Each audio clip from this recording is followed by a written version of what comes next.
Hi all. Winter season start ஆயிடுச்சு and இன்னும் கொஞ்ச நாள் இப்படி தான் இருக்கும். ஸோ இன்னைக்கு வீடியோவில் நான் எப்படி என்னோட ஹேர் ஹெல்த்தியாகவும் ஹைட்ரேட்டடாகவும் இந்த கோல்ட் வெதரில் மெயின்டைன் பண்ணுறேன்னு சொல்கிறேன்.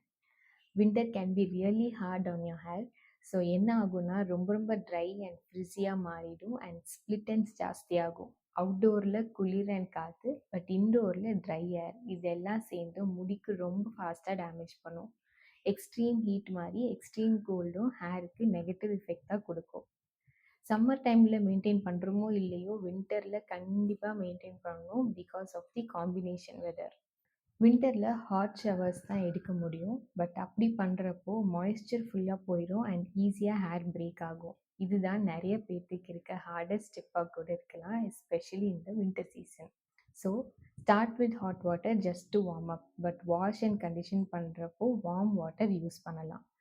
அதுக்கப்புறம் கோல்டு வாட்டர் ரின்ஸ் முடிஞ்சால் பண்ணலாம் அண்ட் இது ஹேருக்கு ஷைனி லுக் கொடுக்கும். வின்டர் டைமில் நான் ஹேர் வாஷஸ்க்கு நடுவில் கேப்பை இன்க்ரீஸ் பண்ண ட்ரை பண்ணுவேன். நம்ம ஸ்கேல்பிலேருந்து நேச்சுரலாக வர ஆயில்ஸ் ஹேருக்கு கண்டிஷனிங்கும் ப்ரொடெக்ஷனும் கொடுக்கும். அதனால ரொம்ப ஃப்ரீக்வெண்ட்டாக ஷாம்பு பண்ணக்கூடாது, இல்லைன்னா அந்த மாய்ஸ்சர் எல்லாம் ஸ்ட்ரிப் ஆகிடும். ஸோ நம்ம ஸ்கின்னோட ட்ரைனஸ்க்கு மாய்ஸ்சரைசர் போடுற மாதிரி ஹேருக்கும் ஏதாவது மாய்ஸ்சரைசர் யூஸ் பண்ணணும். நான் எப்போதும் என்னோட லென்த்துக்கும் எண்ட்ஸுக்கும், அதாவது காதுக்கு கீழேருந்து எப்போல்லாம் ட்ரையாக இருக்கோ அப்போல்லாம் few drops of light weight ஆயில்ஸில் ஏதோ ஒன்று அப்ளை பண்ணுவேன். வின்டர் சீசனில் இது அடிக்கடி தேவைப்படுது. டெய்லி யூஸ்க்கு கோகோனட் ஆயில் யூஸ் பண்ணுவேன். ஹேர் வாஷ் டேஸில் மட்டும் ஸ்லைட்லி ஹெவி ஆயில்ஸ் யூஸ் பண்ணுவேன். Either before I wash my hair and let it soak for few hours, or apply a heavier oil after washing to provide maximum moisture. வின்டரில் ஹேரை ப்ராப்பராக condition பண்ணுறது ரொம்ப important. நான் nourishing oils use பண்ணுறத ரொம்ப love பண்ணுவேன், எஸ்பெஷலி என் hair ends try ஆகுறதுனால கொஞ்சம் ஆயில் எண்ட்ஸில் அப்ளை பண்ணிப்பேன். I personally like to use natural oils like coconut oil, organ oil R even plain olive oil. நீங்கள் எப்போது என்ன ஆயில் யூஸ் பண்ணுறீங்களோ அதையே கூட யூஸ் பண்ணிக்கலாம். ஹேர் வாஷ் பற்றி பேசுகிறப்போ கண்டிப்பாக கண்டிஷனர் பற்றி சொல்லியே ஆகணும் அண்ட் வின்டரில் யூஸ் பண்ணணும். ரெகுலராக லைட் கண்டிஷனர் யூஸ் பண்ணுறீங்கன்னா வின்டரில் அதிகமாக மாய்ஸ்சரைசிங் இருக்கிற கண்டிஷ்னரை யூஸ் பண்ணலாம். நான் எப்போதும் கண்டிஷ்னர் யூஸ் பண்ணிவிட்டு அப்புறம் ஆயில்ஸ் யூஸ் பண்ணுவேன். வின்டரில் ஹேர் சீக்கிரம் ஸ்டிக்கியாக மாறிடும், அதனால் பிளாஸ்டிக் கோம்ஸ் ப்ரஷஸ் யூஸ் பண்ணுறதுக்கு பதிலாக உடன் கோம்ஸ் அண்ட் ப்ரஷஸ்க்கு ஸ்விட்ச் பண்ணுங்கன்னு சஜஸ்ட் பண்ணுறேன். Another tip is to reduce heat styling. Also, wet hair-ஓட வெளியில் போகிறத அவாய்ட் பண்ணிக்கணும். I've seen hair literally freeze and snap off. அது ஹேர் அண்ட் ஹெல்த்துக்கு ரொம்ப டேஞ்சரஸ். பட் ஹேர் ட்ரை பண்ணுறது நல்லது, or use a hair dryer on a low or a medium setting.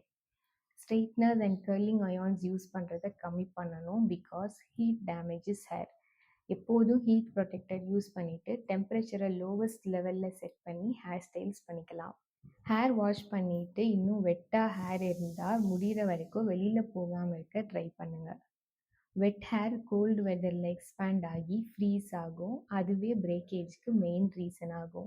நான் ஜென்ரலாக ஹேரில் ஹீட் யூஸ் பண்ண விரும்ப மாட்டேன், ஆனால் வெட் ஹேரோட வெளியில் போகிறதுக்கு பதிலாக லோ இல்லை மீடியம் ஹீட்டில் ஜென்ரலாக ப்ளோ ட்ரை பண்ணுறது சேஃபர்னு ஃபீல் பண்ணுறேன். வின்டர் ஃபுல்லாக நான் ஹேர் ட்ரை பண்ணுவேன், ஆனால் ஸ்ட்ரெயிட்னர், கலர் மாதிரி ஹீட் டூல்ஸை முடிஞ்ச அளவுக்கு அவாய்ட் பண்ணுவேன்னு ஸ்ட்ராங்காக ரெக்கமெண்ட் பண்ணுறேன் பிகாஸ் எக்ஸஸ் ஹீட் ஹேருக்கு ரொம்ப டேமேஜ் பண்ணும். நெக்ஸ்ட் டிப் என்னென்னா, 2 weeks once hair mask use பண்ணணும். Store bought masks or DIY masks use பண்ணலாம். Olive oil, honey and avocado மாதிரி நேச்சுரல் இன்க்ரீடியன்ட்ஸ் யூஸ் பண்ணால் ஹேருக்கு ரொம்ப நல்லது.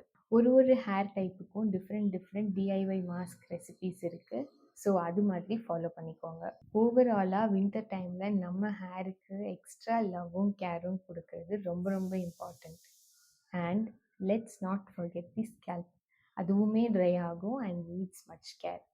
So apply any mask in sections along the scalp and massage it for few minutes and let it sit. இப்படி பண்ணுறதால நல்ல moisture பண்ணி டேண்ட்ரஃபை ப்ரிவெண்ட் பண்ணும். If you experience flakiness, oatmeal use பண்ணுறப்போ ஒரு நல்ல ஸ்க்ரப்பாக ஆக்ட் ஆகும். ஆல்சோ வார்ம் ஆயில் ஸ்கேல்ப்லேருந்து எண்ட்ஸ் வரைக்கும் யூஸ் பண்ணலாம். Then shower cap or cling film போட்டு ஃபியூ ஹவர்ஸ்க்கு அப்புறம் ஹேர் வாஷ் பண்ணால் you will get incredibly soft hair. Oil treatments are amazing for major dryness.